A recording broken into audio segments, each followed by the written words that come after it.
Bonjour à tous et bienvenue sur la chaîne de J'aime entreprendre. Aujourd'hui, première interview de la chaîne et on accueille Stéphane, le fondateur de Willywo. Bonjour Stéphane, bienvenue sur la chaîne de J'aime entreprendre pour notre première interview. Merci d'avoir accepté l'invitation. On va tout de suite commencer dans le vif du sujet et je vais vous demander un nombre entre 5 et 60. 30. Voilà, donc vous avez 30 secondes pour pitcher Willywo. Voilà. 30 secondes à partir de maintenant. Donc Willywo, c'est la première alternative crédible et durable à la climatisation. On a tous eu trop chaud un jour de canicule et on a rêvé d'allumer une clim. Si tout le monde le fait, on est tous grillés dans quelques années. Et l'idée m'est venue de créer un ventilateur réellement silencieux et qui gomme tous les défauts des ventilateurs et procure quasiment le même confort qu'un climatiseur. Très bien, merci.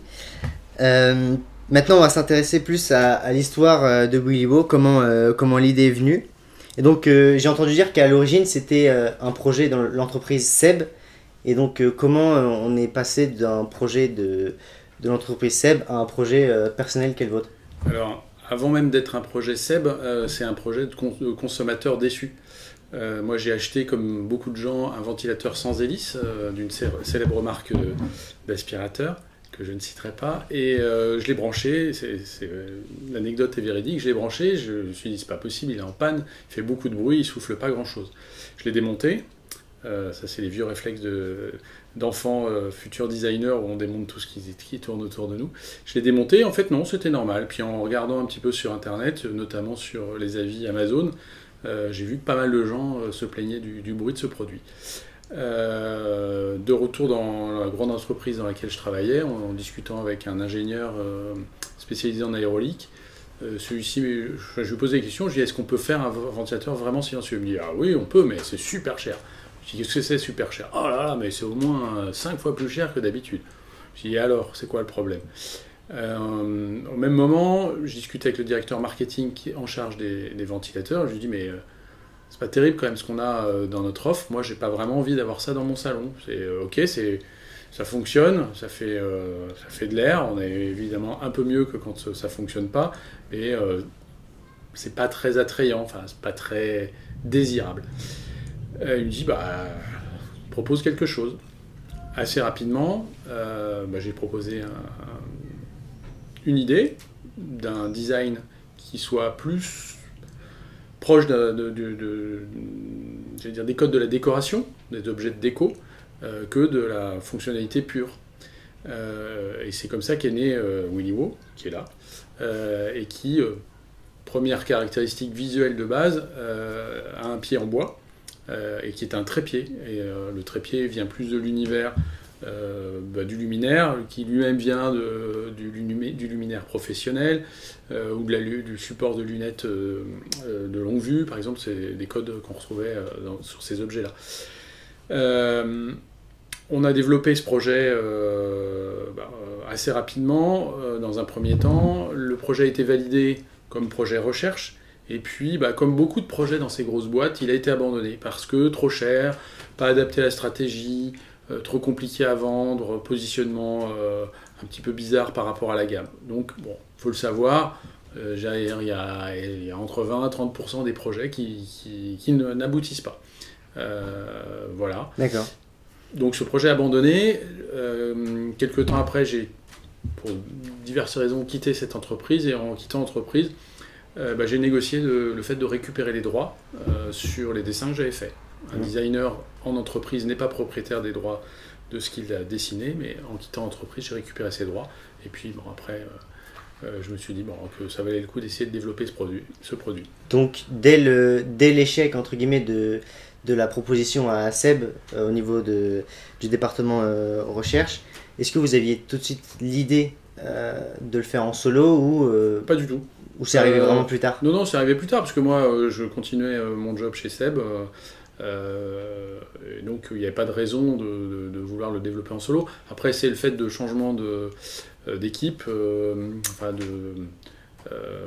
me suis retrouvé à me dire, bon, il vaut mieux que je crée mon job plutôt que d'aller en chercher un autre. Et je me suis dit, bah voilà, il y a une opportunité. Tous les gens qui avaient vu ce produit le trouvaient super intéressant. Après, de l'idée à la réalité, il y a un gros chemin. Bien sûr.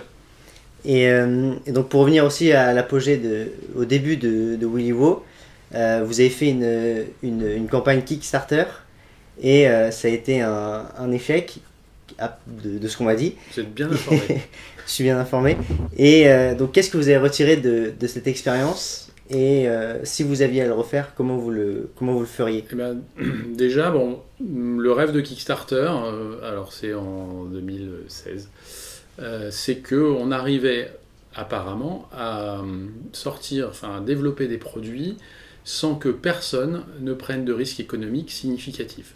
C'est-à-dire que chacun contribuant à la hauteur de la valeur du produit, c'est la somme des précommandes qui permet les investissements et la fabrication. Donc moi, quand j'ai vu les gros projets comme The Coolest Cooler ou la montre connectée Peeble, qui réussissait à lever plusieurs millions, voire dizaines de millions de dollars en préfinancement, je me suis dit, bah, pourquoi pas moi? Donc, et comme j'étais dans le process de relancer ce projet tout seul, je me suis dit, bah, je ne vais pas le faire tout seul, je vais profiter de cette communauté qui s'agglomère autour d'un produit au travers de Kickstarter. Et par contre, j'ai mis les vrais chiffres. C'est-à-dire que pour arriver à sortir ce projet, il me fallait 1 million d'euros de précommande. Donc 3000 précommandes d'un produit à l'époque à 350 euros. Pourquoi? Parce qu'il fallait financer 500 000 euros d'investissement industriel et puis la fabrication des 3000 premiers produits au prix de revient. Aussitôt que la campagne était prête à être lancée, les gens de Kickstarter m'ont appelé en disant là, mais vous n'êtes pas trompé de chiffres, ils sont énormes vos chiffres. Bah, j'ai dit non, ils sont réels. Et les gens de Kickstarter me disent mais non, sur Kickstarter on ne met pas des vrais chiffres. Je dis pardon. Eh oui, en fait Kickstarter est en fait un outil de communication, donc de lancement. Les projets sont souvent préfinancés ou surtout il y a un gros budget communication pour arriver à les pousser correctement sur Kickstarter. Moi je dis bah je suis désolé, moi je suis naïf, mais c'est pas ça. Moi ma vision c'est que moi je présente mon projet, s'il plaît, bah, il marche, s'il marche pas, c'est qu'il plaisait pas assez. Alors ils m'ont laissé sortir ma campagne et puis bah, j'ai fait un post LinkedIn, voilà, ça s'est résumé à ça. Et au bout de 40 jours, j'ai eu quand même 99 précommandes. Donc 99 précommandes, je crois que c'est encore actif, vous pouvez encore le voir. Ça fait 43 000 euros. Bah, évidemment, à 43 000 euros, je ne fais pas un projet de cette taille-là.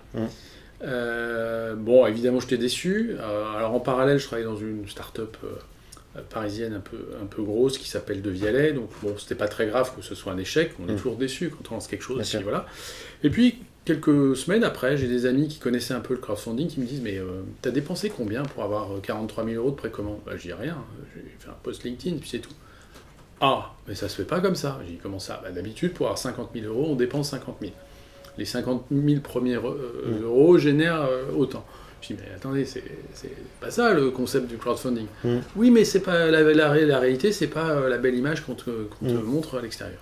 Je dis bon bah voilà, donc je dis bah ouais non, moi j'ai pas fait ça comme ça, mais ils m'ont dit mais ça veut dire que ton produit il a quand même de l'attrait. Je dis j'en doute pas, moi je suis le premier convaincu. Et donc quelques temps après, je me suis retrouvé à être full time sur cette idée. Alors je me suis dit en premier temps je vais aller voir des business angels. En me disant bah je vais me faire financer puisque c'est comme ça que fonctionnent les startups. Et là j'ai vu une attitude assez intéressante. Puisque à l'époque, les business angels, leur intérêt c'était la défiscalisation. Ce sont des gens qui payaient l'ISF et qui, dans des associations de business angels, amenaient des sommes, somme toute, assez importantes, mais de mon point de vue, un seul et premier but qui était de défiscaliser. Alors certes, si certains arrivent à faire fructifier leur placement, c'était intéressant, mais voilà. Et j'ai vu des gens plutôt intéressés par le fichier Excel que par le produit. Or, en tant que designer, moi, ce que j'aime, c'est transmettre la passion du produit. Donc bon, j'étais un petit peu dépité. Et puis un de ces business angels, que je connaissais par ailleurs, m'explique que c'est pas forcément la bonne méthode pour me financer. Et en regardant un petit peu ce que j'avais en épargne, je me suis rendu compte que je pouvais me financer tout seul au départ. Avec un système... Alors, il a fallu faire des grosses économies sur les investissements. Donc là, je suis parti en Chine rencontrer des fournisseurs. Ça a été un long chemin pour finir par travailler avec une structure, j'allais dire franco-américaine, parce que les deux s'associaient, il y a un Français et un Américain, qui ont des usines en Chine et qui m'ont proposé de fabriquer mon produit. Le premier avantage a été d'avoir des prix d'outillage chinois et non pas d'outillage chinois vendu à un Français. Donc j'ai encore refait 30% d'économie par rapport au devis qu'on avait à l'époque du grand groupe industriel. Et puis surtout, j'ai eu un soutien technique et logistique local pour lancer mes investissements et puis développer le premier échantillon que j'ai ramené fièrement dans mes valises et que j'ai commencé à montrer et où les performances étaient au rendez-vous. D'accord. Voilà. Et c'est comme ça que j'ai préparé mon lancement et le lancement grand public a été fait à la Foire de Paris au concours Lépine en 2019. Et ça a été l'événement qui a vraiment lancé les commandes, etc. Ou au niveau commercialisation, vous avez utilisé d'autres biais pour Non, pour vous faire connaître? L'événement, c'est gentil. Oui, à l'échelle d'une petite entreprise, ouais, c'était un événement. Oui, c'est la première fois que je montrais vraiment au grand public l'innovation du projet.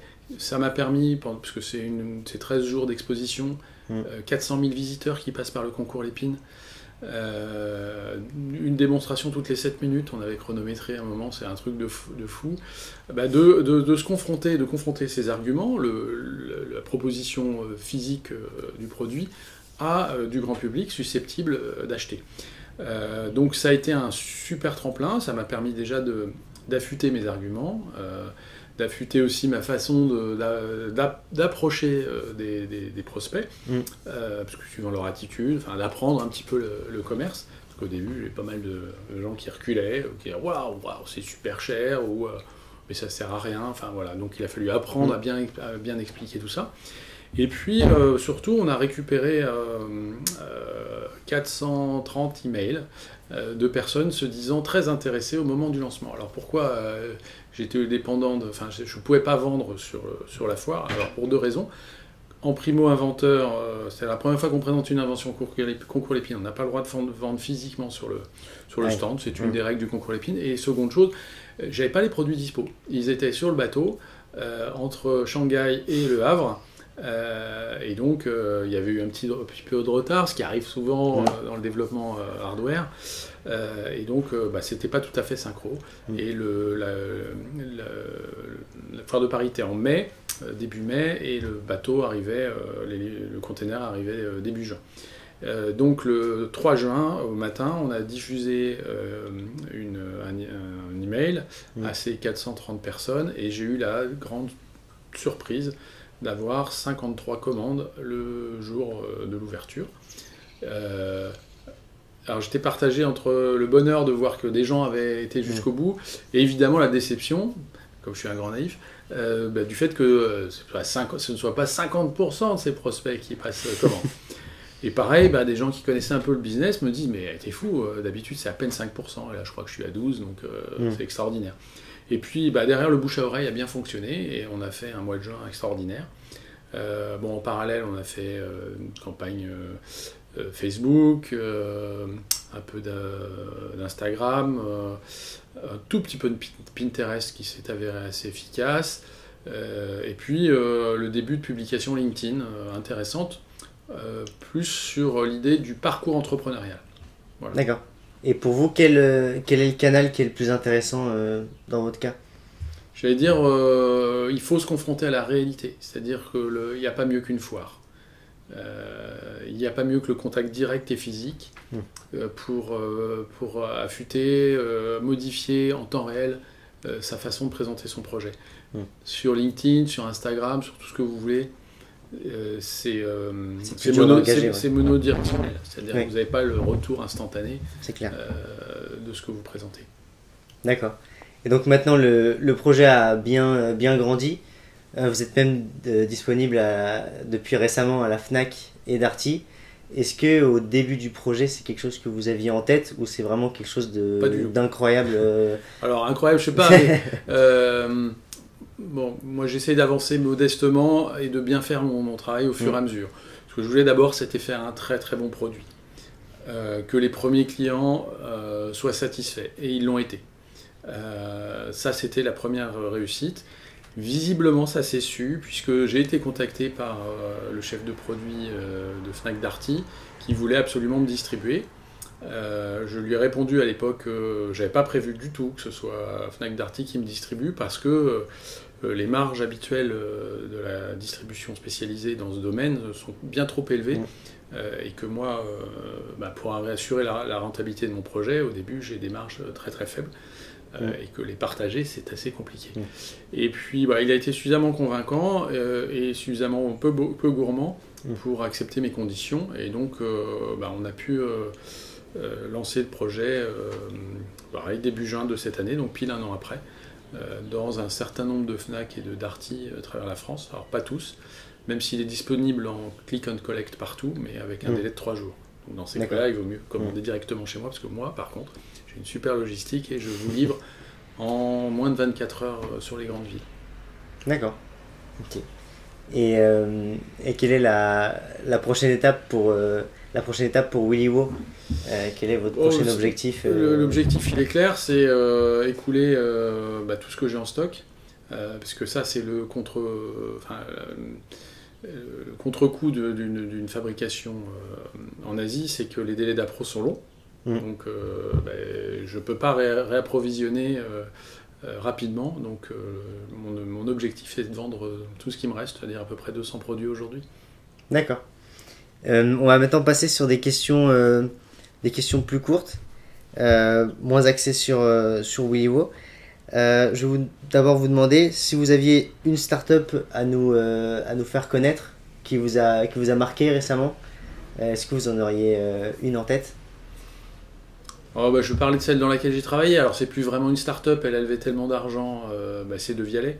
Parce que cette petite expérience m'a amené à créer ma propre boîte, parce que je me suis rendu compte qu'élever les enfants des autres, c'était très compliqué. J'ai été un éphémère directeur produit chez De Vialet. J'ai beaucoup appris, mais j'ai surtout compris que j'allais m'épanouir uniquement en créant ma propre boîte. Autre question, si vous aviez un seul conseil à donner à quelqu'un qui donc hésite à se lancer, donc qui est peut-être actuellement dans une start-up et qui hésite, est-ce que vous auriez un conseil à lui donner ? Il ne faut pas hésiter. Par contre, il ne faut pas s'attendre à un retour immédiat. Et c'est pire que ce que décrit, qu'on peut lire de partout. C'est-à-dire comme on le vit soi-même.